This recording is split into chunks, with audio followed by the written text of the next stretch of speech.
तुम्हाला वेंगुर्ला आवडलं का? काय म्हणताय, एक नंबर. इथलं आमचं नेचर एवढं भारी, हा जो ब्रिज आहे झुलता ब्रिज एक केवढा नंबर, खूप मोठा भारी. समुद्र आहे बघा. आणि इथली माणसं किती गोड माणसं ते आहेत. सगळ्यात महत्वाचं आहे. मला वेंगुर्ला सोडून बाहेर व्यवसायाची जाण्याची संधी मिळाली तर तुम्ही जाताल का वेंगुर्ला सोडून?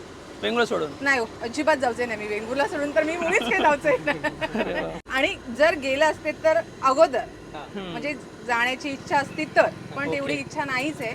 Vengurla is best. Best Vengurla निसर्ग सौंदर्य हा, आणि इथे Pollution free. बघण्यासारखं खूप काही आहे. आणि इथे कोणी काही बनवलेलं नाहीये, ते सगळं नॅचरल आहे. Natural आहे. हा, म्हणजे तुम्हाला काहीतरी आता हे झुलता फुल जेव्हा खूप वर्षापूर्वी इथे मॅची होत्या तेव्हा झुलता फुल होतं बनवलेलं, झुलत होतं ते हलत हा, म्हणून नाव पडलं झुलता पूल का? म्हणून ह्याला झुलता फुल नाव हे पडलं. अरे वा, ही आणि हिस्ट्री आमची तेव्हा लोकांची खूप इच्छा झाली की इथे झुलता फुल व्हावं, आणि ते झालं. म्हणजे किती इच्छाशक्ती प्रबळ असतं ते बघा.